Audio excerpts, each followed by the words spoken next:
क्या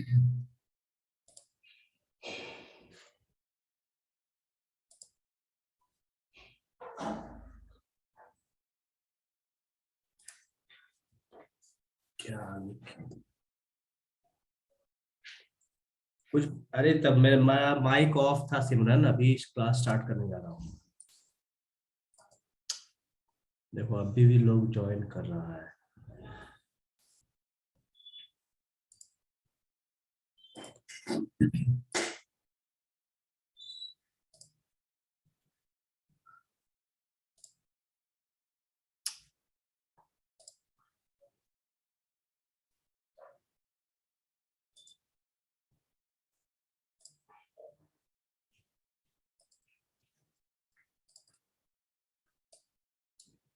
देखिए आज टॉपिक करेंगे हम लोग ऑक्टेट रूल का एक्सेप्शंस। ठीक है, हमने ऑक्टेट रूल पढ़ा है कि ऑक्टेट रूल में 8 इलेक्ट्रॉन होना चाहिए किसी भी एटम को स्टेबल होने के लिए। ठीक है, स्टेबल होने का मतलब है कि वो एटम जो है वो नोबल गैस के इलेक्ट्रॉनिक कॉन्फ़िगरेशन के जैसा काम करेगा। ठीक है, इसी चीज को हम लोग ऑक्टेट रूल कहते हैं। तो आज हम देखेंगे एक्सेप्शंस टू ऑक्टेट रूल। ठीक है, एक्सेप्शंस टू ऑक्टेट रूल। ठीक है, ऑक्टेट रूल में एक्सेप्शंस क्या होता है? एक्सेप्शंस कहने का मतलब कि थ्योरी से बाहर जाना। ठीक है, मतलब ये जो 8 का थ्योरी दिया गया है कि कौन कौन से ऐसे एलिमेंट है जो 8 की थ्योरी में फिट नहीं बैठते, या कौन कौन से ऐसे एलिमेंट्स हैं जो 8 की थ्योरी को तोड़ देते हैं। ठीक, तो सबसे पहला है सबसे फर्स्ट, यहाँ मैं एक लाइन लिख देता हूं कि elements the elements does not form 8 electrons। ठीक है, यहाँ पे इसका एक बेसिक फंडा है कि 8 इलेक्ट्रॉन नहीं बनाते। ठीक है, it forms less than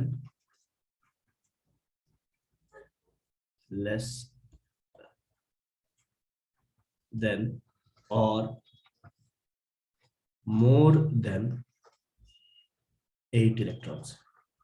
ठीक है, अब हम जो पढ़ेंगे या हम ये देखेंगे कि बहुत सारे एलिमेंट्स ऐसे हैं या जो मॉलिक्यूल्स बनाते हैं तो 8 से कम इलेक्ट्रॉन रखते हैं या फिर 8 से अधिक इलेक्ट्रॉन। सिमरन अपने स्क्रीन पर मत लिखो, जो लिखे हो उसको मिटाइए। तो सबसे पहला है हमारा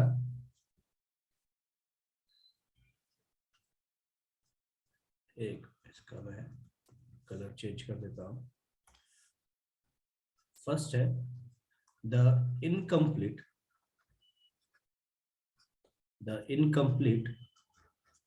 octet of central atom।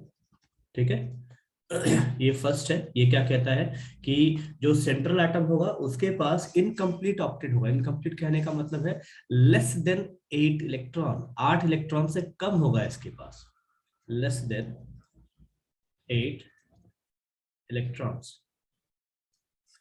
जैसे इसमें कौन कौन से एलिमेंट्स चले आएंगे?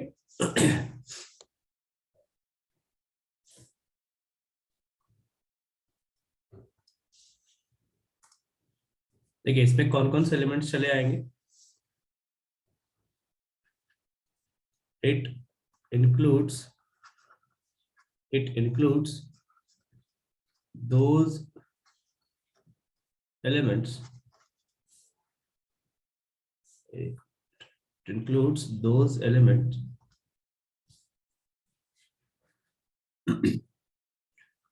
whose valence shell electron is less than 4। ठीक है, यहाँ पे वो एलिमेंट्स आएंगे जिसके पास बाहरी सेल में 4 से कम इलेक्ट्रॉन होगा। जैसे कार्बन के नीचे जो भी इलेक्ट्रॉन होंगे, ठीक है, कार्बन के नीचे जो भी एलिमेंट्स होंगे उनका यहाँ पे ऑक्टेट पूरा नहीं हो सकता। जैसे हम लिथियम ले ले, बेरिलियम ले ले, बोरोन ले ले, तो ये सब वैसे मॉलिक्यूलर कंपाउंड्स बनाएंगे जिनके पास 8 इलेक्ट्रॉन पूरा नहीं होगा। तो सबसे पहला एग्जांपल देख लेते हैं। एग्जांपल LiCl, यहाँ पे देखिए अगर हम लिथियम और क्लोरीन को देखें तो इस जगह पे हमें क्या दिखेगा, लिथियम का एटॉमिक नंबर हमको देखने को मिलेगा 3, तो इलेक्ट्रॉनिक कॉन्फ़िगरेशन हो जाएगा 2 और 1। वहीं पे क्लोरीन का एटॉमिक नंबर है 17, तो इलेक्ट्रॉनिक कॉन्फ़िगरेशन 2, 8 और 7। ठीक है, अब इनका लिविस डॉट स्ट्रक्चर देख लिया जाए तो लिथियम के बाहर में 1 इलेक्ट्रॉन, ठीक। उसी तरीके से अगर हम क्लोरीन को देखें तो क्लोरीन का पास बाहर में 7 इलेक्ट्रॉन होगा, 1 2 3 4 5 6 और ये 7। ठीक है, अब इनको हम इनके सर्कल में डाल देते हैं ताकि इनका 8 वैलेंसी पूरा हो सके। तो क्लोरीन का इस तरीके से 8 वैलेंसी पूरा हो गया। और लिथियम को देखें तो लिथियम का इस तरीके से सिर्फ देखो बाहर में 2 ही इलेक्ट्रॉन हो रहा है। ठीक है, तो 1 इलेक्ट्रॉन इसका पहले से है और 1 इलेक्ट्रॉन इसने क्लोरीन से लिया है। तो इसी को हम कहते हैं इनकम्प्लीट ऑक्टेट। क्लोरीन का तो ऑक्टेट पूरा हो गया, लेकिन यहाँ पे लिथियम का ऑक्टेट पूरा नहीं हुआ। ठीक है, यहाँ मैं लिख देता हूँ 8 इलेक्ट्रॉन कंप्लीट, और यहाँ पे लिख देता हूँ लेस देन 8 इलेक्ट्रॉन। ठीक है, इसी को कहा जाता है incomplete octet of central atom. Then example, दूसरा एग्जांपल देख लेते हैं। ये पहला था।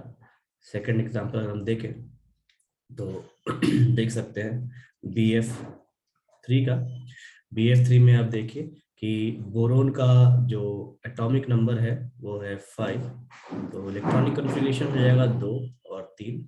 उसी तरीके से फ्लोरीन का जो एटॉमिक नंबर है वो है 9 और इलेक्ट्रॉनिक कॉन्फ़िगरेशन हो जाएगा 2 और 7। ठीक, अब इनका लिविस स्ट्रक्चर देख लिया जाए तो बोरोन बीच में रहेगा, 1 इलेक्ट्रॉन, 2 इलेक्ट्रॉन और ये 3 इलेक्ट्रॉन। इसके बाद फ्लोरीन लगा दिया जाए, फ्लोरीन 1 इलेक्ट्रॉन, 3 4 5 6 और ये 7। इसके बाद इधर एक फ्लोरीन लगा दिया जाए, 1 इलेक्ट्रॉन, 2 3 4 5 6 7। फिर इधर एक फ्लोरीन लगा दिया जाए, 1 इलेक्ट्रॉन, 2 3 4 5 6 और ये 7। अब इनका सर्कल कंप्लीट कर दिया जाए ताकि हम लिविस स्ट्रक्चर को कंप्लीट बना सके। देखिए, तो एक फ्लोरीन का 8 हो गया, ये दूसरे फ्लोरीन का 8 हो गया और ये तीसरे फ्लोरीन का भी 8 इलेक्ट्रॉन कंप्लीट हो गया। इसके बाद अगर हम देखें बोरोन के लिए, तो बोरोन का देखो कितना बन रहा है।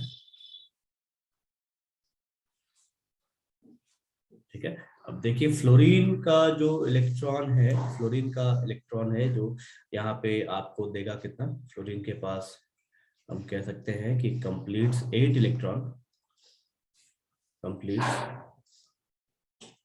8 इलेक्ट्रॉन्स। तो यहाँ पे जितने भी फ्लोरीन है सबने कंप्लीट कर लिया, ऑल कंप्लीट्स 8 इलेक्ट्रॉन। लेकिन जब हम बोरोन का बात करें तो बोरोन में देखो कितने इलेक्ट्रॉन हो रहे हैं। बोरोन में टोटल हो रहे हैं 6 इलेक्ट्रॉन। ठीक है, यहाँ पे आप देखिए बोरोन के बन रहे हैं 6 इलेक्ट्रॉन। तो इट कंप्लीट्स ओनली 6 इलेक्ट्रॉन्स।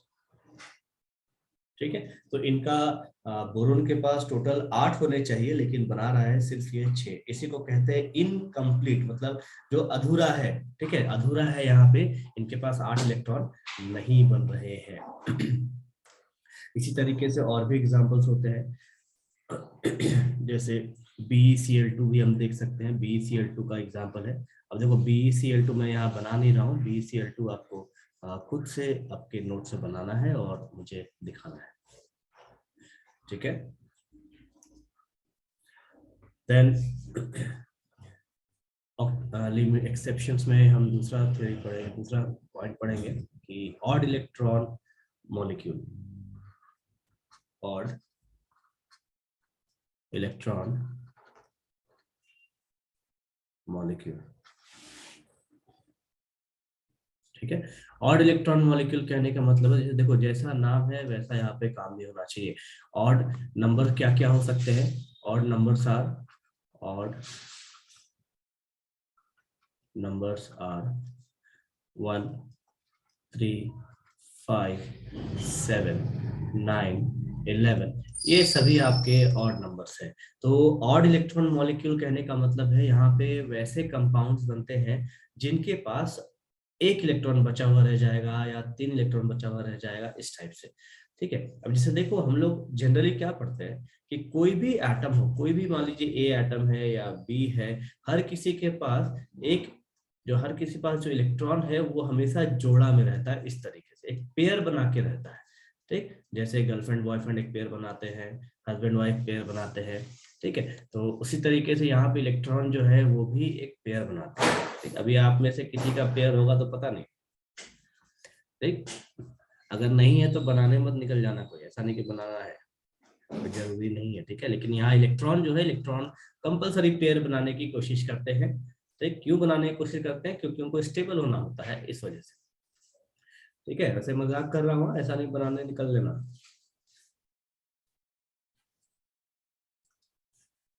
ने क्या लिखा? विष्णु का नहीं है, गर्लफ्रेंड नहीं है विष्णु। अच्छी बात है, पढ़ाई कीजिए, समय पे हो जाएगी। यमुना अपने स्क्रीन पे मत लिखो बाबू, यार इधर भी लिखाता है, ठीक है। चलिए एग्जाम्पल देखते हैं। ऑड इलेक्ट्रॉन मॉलिक्यूल कहने का मतलब है कि वैसे मॉलिक्यूल जिसमें ऑड नंबर ऑफ इलेक्ट्रॉन्स होंगे। तो मैं लिख देता हूं, these are those molecules which have odd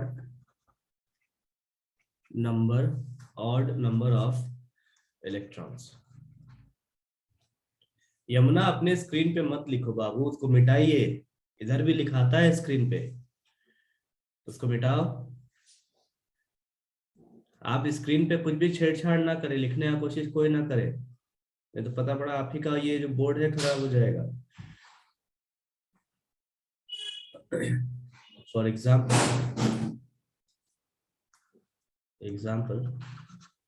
अगर एग्जाम्पल की बात करें तो NO मॉलिक्यूल जो है ये आपका odd number of electron pair बनाता है, ठीक है। अगर इसे देखें तो ये इस तरीके से दिखता है, नाइट्रोजन डबल बॉन्ड ऑक्सीजन, ठीक। देखो हमको पता है कि नाइट्रोजन 3 बॉन्ड बनाता है और ऑक्सीजन जो है वो डबल बॉन्ड बनाता है, ठीक। तो इस तरीके से यहाँ पे हमको एक ऑड इलेक्ट्रॉन पेयर देखने को मिलेगा, ठीक है। देखिए यहाँ पे एक इलेक्ट्रॉन है जो बचा हुआ रह गया, इसी को हम कहेंगे ऑड इलेक्ट्रॉन, ठीक है।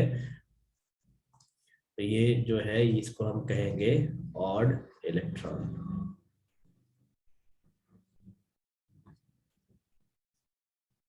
ठीक है। देन तीसरा नंबर,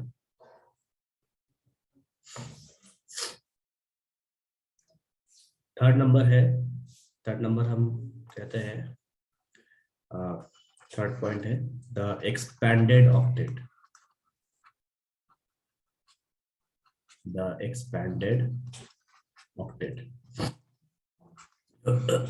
एक्सपैंडेड ऑक्टेट कहने का मतलब है कि molecules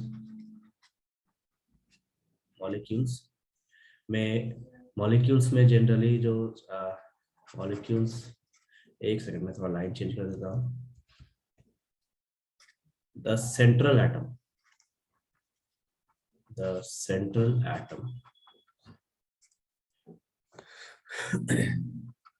in the molecule contains more than 8 electrons. ठीक है, देखो ये बहुत इंपॉर्टेंट है। और यहाँ पे जो हम एग्जांपल देखेंगे वो थोड़ा हटके देखेंगे। हटके क्यों देखेंगे? क्योंकि हम ये जानते हैं कि 8 इलेक्ट्रॉन से ज्यादा कोई भी नहीं रख सकता। जो हमने 10th में पढ़ा है, जो 10th का कॉन्सेप्ट है हमारा, या जो अभी तक हम 11th में पढ़े हैं, हमने क्या देखा है कि 8 इलेक्ट्रॉन से ज्यादा कोई नहीं रख सकता। लेकिन यहाँ पे क्या है, कुछ मॉलिक्यूल्स ऐसे हम देखेंगे कि जिनमें 8 से इलेक्ट्रॉन कई ज्यादा है। ठीक है, बहुत ऐसे होंगे जिसमें 10 इलेक्ट्रॉन चले आएंगे, बहुत ऐसे हैं जहाँ पे 12 इलेक्ट्रॉन चले आते हैं। ठीक है, इस टाइप से, तो उनको हम कहते हैं एक्सपेंडेड ऑक्टेट। एक्सपेंडेड ऑक्टेट कहने का मतलब है जो 8 से ज्यादा होता, मतलब जो इंक्रीज कर रहा हो, डिक्रीज नहीं कर रहा हो। ठीक है, फॉर एग्जाम्पल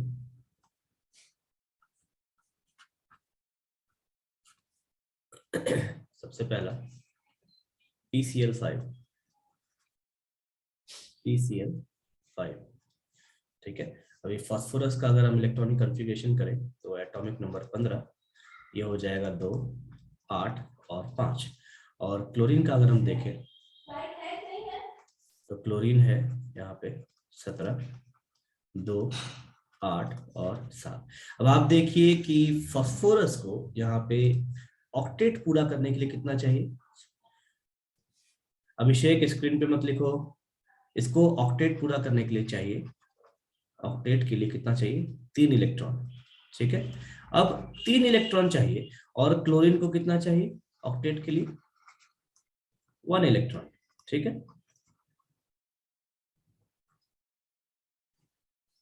हाँ प्रीति, सही है। ठीक है, ऑक्टेट फास्फोरस को 3, क्लोरीन को 1। अब आप एक चीज देखो, इस जगह पे फास्फोरस को 3 ही इलेक्ट्रॉन चाहिए, तो ये 3 इलेक्ट्रॉन यहाँ पे 3 क्लोरीन से पूरा हो जाएगा। लेकिन क्लोरीन कितने हैं इसके पास? टोटल 5 क्लोरीन है इसके पास। ठीक है, मतलब फास्फोरस का जो पांचों इलेक्ट्रॉन है, ये पांचों का पांचों बॉन्डिंग में चला जाता है, मतलब ये पांचों इस क्लोरीन को देता है। ठीक है, जिसके वजह से 5 क्लोरीन इसके साथ जुड़ सकते हैं। अब 5 अगर ये दे रहा है तो ये 5 इलेक्ट्रॉन क्लोरीन से लेता भी है, जिसके वजह से ऑक्टेट फास्फोरस के पास 8 से ज्यादा इलेक्ट्रॉन बन जाते हैं। ठीक है, तो इसी चीज को हम लोग लिविस स्ट्रक्चर में देखेंगे।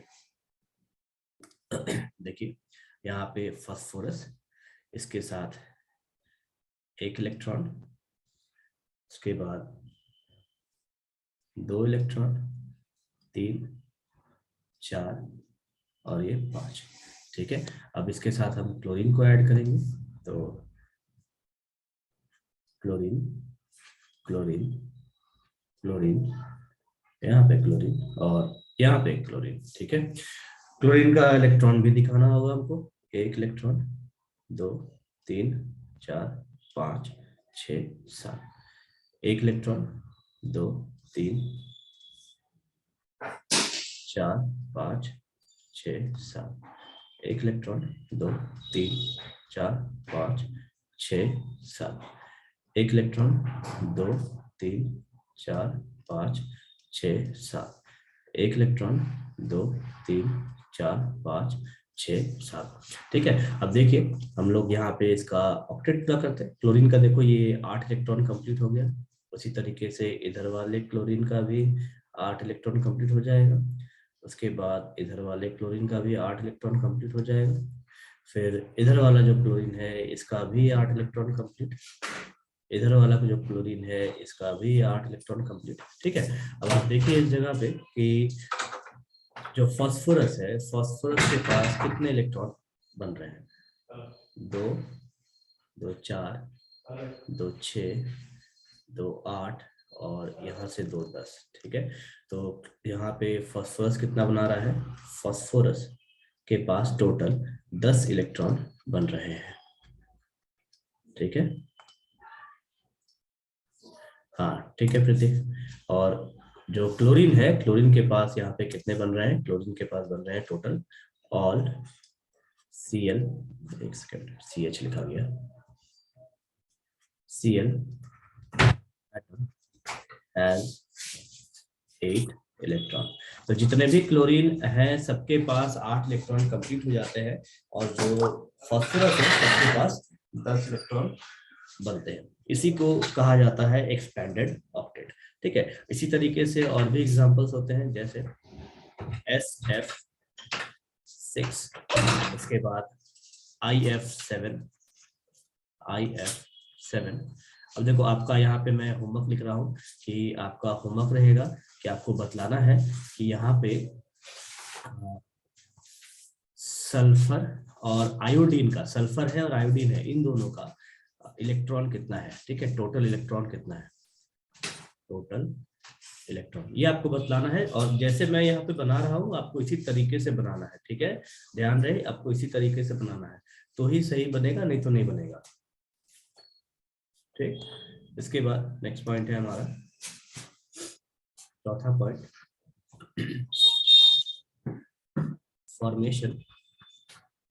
Formation of compounds of xenon and krypton।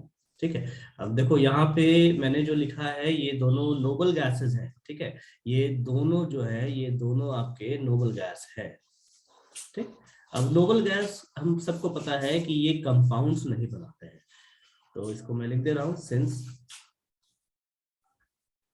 noble gas do not form compounds। ठीक है, जैसे हीलियम है, देन नियॉन है, आर्गन है, क्रिप्टन है, जेनॉन है, ये सब के सब आपके नोबल गैसेस है। तो हमको क्या पता है कि ये जो नोबल गैसेस है इनका 8 इलेक्ट्रॉन पूरा हो गया। 8 इलेक्ट्रॉन पूरा हो गया तो मतलब क्या है कि इनका जो इलेक्ट्रॉन लेने की ताकत है, कैपेसिटी है, ये कंप्लीट हो गया, मतलब इनका पेट पूरा भर चुका है। ठीक है, अब जब पेट भर गया तो और तो ये खाएंगे नहीं, लेकिन जो यहाँ पे जेनॉन और क्रिप्टन हम देख रहे हैं ये कंपाउंड बनाते हैं, इनका पेट भर जाने के बाद भी ये कंपाउंड बनाते हैं। ठीक है, तो इसी को यहाँ पे एक्सेप्शंस में डाला गया है। रेडॉन, रेडॉन जो है वो जनरली रेडियो एक्टिव सब्सटेंस है, इसीलिए हम लोग उसको नहीं लेते हैं। ठीक है, रेडियो एक्टिव जो भी सब्सटेंसेज है ना, हम उस चीज को यहाँ पे नहीं पढ़ते हैं, उनका जो कॉन्सेप्ट है, जो थ्योरी है, वो एकदम अलग हो जाता है बाकी सब नॉर्मल थ्योरी से। ठीक, अब अगर ये कंपाउंड्स बनाते हैं तो ये बनाते किसके साथ है। ठीक, तो xenon and krypton forms compounds with oxygen fluorine. ठीक है, xenon और जो क्रिप्टन है वो ऑक्सीजन और फ्लोरीन के साथ कंपाउंड बनाते हैं, जैसे example KrF2, XCOF2, XCF4, XCOF4 etcetera. ठीक, और अभी भी फर्दर स्टडी चल रहा है। ठीक है, कि आर्गन वगैरह कंपाउंड बनाते हैं कि नहीं, नियॉन वगैरह बनाते हैं कि, तो मैं ऐसे यहाँ पे लिख दे रहा हूँ। देखो ये जो लाइन लिख रहा हूँ अभी, ये आपके सिलेबस का नहीं है। ठीक है, आप नोट्स में लिखो कोई दिक्कत नहीं, लेकिन वहां बगल में लिख ले OS करके, आउट ऑफ सिलेबस। ठीक है, further studies are going on to see that the compounds of argon, neon और helium forms और नॉट। ठीक है, ये आपके सिलेबस का नहीं है तो आप इसे याद नहीं करेंगे, मैं यहाँ पे लिख दे रहा हूँ OS करके, आउट ऑफ सिलेबस। ठीक है, ये सिर्फ जानकारी के लिए कि इस टाइप का स्टडी अभी भी चल रहा है कि आर्गन, नियॉन या हीलियम कंपाउंड्स बनाते हैं या नहीं। ठीक है, लेकिन अभी तक कोई रिजल्ट नहीं आया है। उसके बाद पॉइंट नंबर 5, पांचवा पॉइंट क्या है कि देखो ये जो थ्योरी है ये मॉलिक्यूल्स के शेप को नहीं समझाता। ठीक है, तो this theory does not explains the shape of molecule। ठीक, पहला चीज शेप ऑफ मॉलिक्यूल कहने का मतलब है कि जैसे मिथेन, ठीक है, मिथेन, हमने मिथेन के बारे में क्या पढ़ा है कि मिथेन टेट्राहेड्रल शेप बनाता है। ठीक, तो टेट्राहेड्रल शेप अगर बनाता है तो क्यों बनाता है, ठीक है, इस चीज को ये एक्सप्लेन नहीं करता। Why does not explain। ये जो ऑक्टेट थ्योरी है वो इस चीज को नहीं समझा पाता कि अगर मीथेन टेट्राहेड्रल शेप बना रहा है, भैया क्यों बना रहा है, अगर वाटर आपका बेंड शेप दिखा रहा है तो क्यों दिखा रहा है, अमोनिया अगर टेट्राहेड्रल शेप दिखा रहा है तो क्यों दिखा रहा है। तो इन सब चीजों को ये समझाने में असमर्थ है। उसके बाद last point, this theory does not account for the relative stability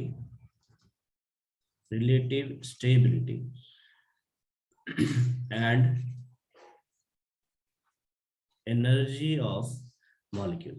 ठीक है, हम इस थ्योरी से, सुंदरम अपने स्क्रीन पे मत लिखो, कितनी बार बोले सबको, एक बार नहीं सुनते क्या सब लोग, एक एक करके बार बोलना पड़ेगा क्या। अपने स्क्रीन पे मत लिखिए, लिखोगे यहाँ भी लिखाता है और यही फिर वापस वीडियो अपलोड होगा तो उसमें भी दिखेगा और मैं जो आपको बोर्ड शेयर करूंगा उसमें भी दिखेगा। अपने स्क्रीन पे कुछ मत लीजिए कोई भी, ठीक है। तो देखो लास्ट पॉइंट क्या है, ये क्या कहता है कि ये जो थ्योरी है ये किसी भी मॉलिक्यूल के स्टेबिलिटी को नहीं समझाता कि मॉलिक्यूल कितना ज्यादा स्टेबल होगा या अनस्टेबल होगा, और साथ ही साथ मॉलिक्यूल में कितना एनर्जी होगा, कितना एनर्जी देंगे तो बॉन्ड टूट जाना चाहिए, कितना एनर्जी में बॉन्ड बनना चाहिए, इनमें से ये कुछ भी नहीं समझाता। तो जो एक्सेप्शन है ऑक्टेट थ्योरी का, ऑक्टेट थ्योरी क्या कहता है कि किसी के पास 8 इलेक्ट्रॉन से ज्यादा हो वो भी मॉलिक्यूल बना सकता है, किसी के पास 8 इलेक्ट्रॉन से कम है तो वो भी मॉलिक्यूल बना सकता है। ठीक है, तो यहाँ पे आपका ये टॉपिक खत्म हो गया, एक्सपेंडेड ऑक्टेट थ्योरी। ठीक है, अभी इसको आप पढ़िए और अपना नोट्स बना लीजिए, जो भी डाउट होगा वो नेक्स्ट क्लास में हम लोग देखेंगे। ठीक है, चलो कल मिलते हैं। और देखो इंपॉर्टेंट थ्योरी है, आप इसका रिवीजन करेंगे, लिखने के वक्त ही पढ़ोगे क्या दिक्कत है नहीं दिक्कत है, क्योंकि ये काफी इंपॉर्टेंट थ्योरी है, इसके ऊपर बहुत सारे मॉलिक्यूल्स तैयार होंगे।